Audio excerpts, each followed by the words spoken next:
mayors and governors from President Biden's own party are looking for help with overflowing migrant encampments, packed shelters, and busted budgets.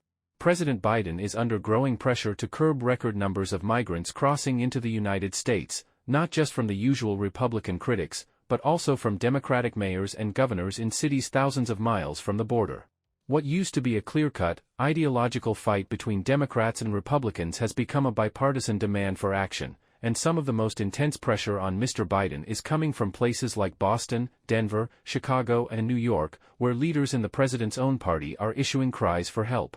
Publicly, the Democratic politicians have described mounting crises in their cities. Privately, they are in almost daily contact with Tom Perez, director of the White House Office of Intergovernmental Affairs, and other administration officials. For the most part, they are not calling for the kind of severe border restrictions that Republicans are demanding, but they want help with overflowing migrant encampments, packed shelters, and busted budgets. The intra-party pressure has turned the politics of immigration upside down at the beginning of a campaign year. And it has increased the likelihood that Mr. Biden and Democratic lawmakers will approve immigration concessions to Republicans that would have seemed improbable just a few years ago. In Denver, more than 36,000 migrants have arrived in recent months, with 4,100 still in city shelters, and more are arriving daily. In Boston, migrants have camped out at the airport.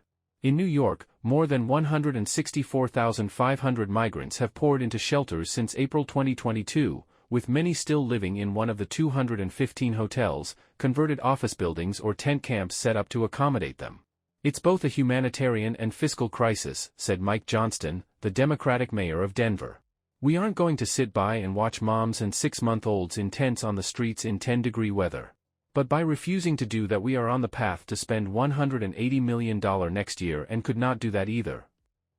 As mayors, we are so frustrated, he added, noting that many of the migrants arriving in his city must wait for months before they can work legally in the United States. This is actually a solvable problem if we had work authorization, federal dollars, and a coordinated entry plan. The flood of migrants into the big cities has been anything but coordinated. Most have arrived, unannounced, on buses or planes sent by Texas Governor Greg Abbott, who argues that cities far from the border should get a taste of the flood of migrants in his state. Democratic mayors have lashed out at Mr. Abbott for what they say is a political stunt, using human beings as props. So far, the stunt seems to have worked, by delivering the migrants, often without coats or family members in the United States, to the cities far to the north. Mayor Eric Adams of New York filed a lawsuit on Thursday against 17 charter bus companies seeking $708 million in compensation for transporting migrants from Texas to the city without paying for the cost of continued care in violation of New York's social services law.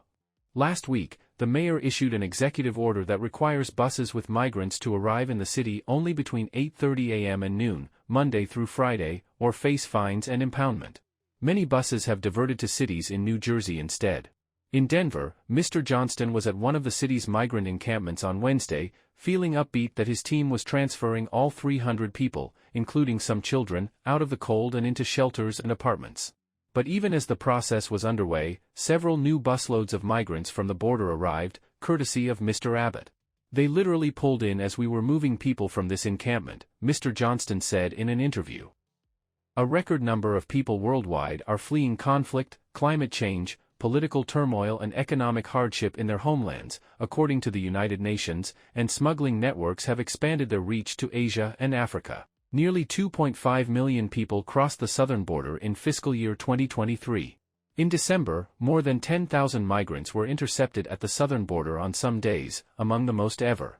Many of them are boarding Mr. Abbott's buses, hoping to find housing and work in the cities. The anger at Mr. Abbott, and the frustration with the issue, is shared by Mr. Biden's top aides, who regularly lash out at the Texas governor and other Republicans.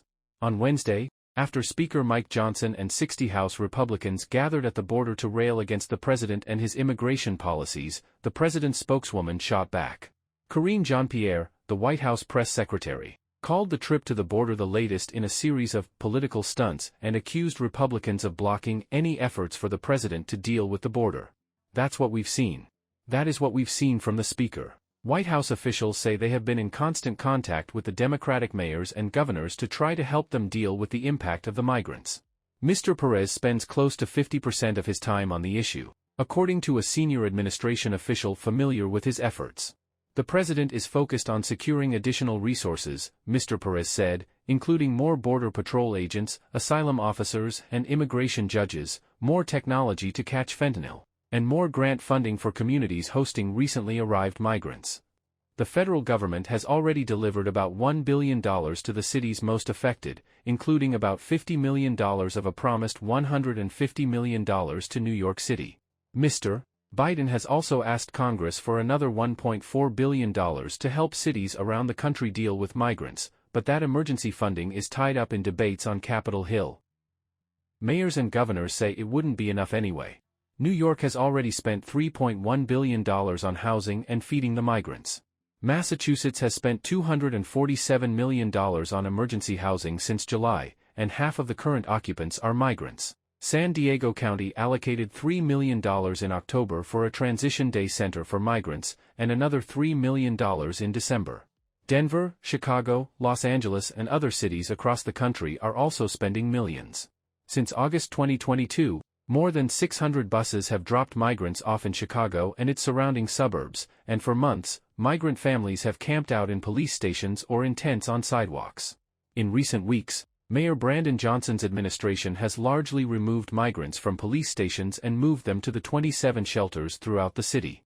More than 14,000 migrants are currently staying in shelters. Chicago has received nearly 30,000 migrants in just over 14 months. In a New Year's Eve interview, Mayor Johnson assailed Mr. Abbott's actions but also renewed pressure on the Biden administration to send billions of dollars to the cities affected.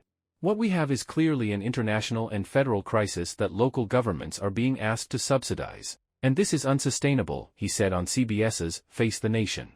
None of our local economies are positioned to be able to carry on such a mission.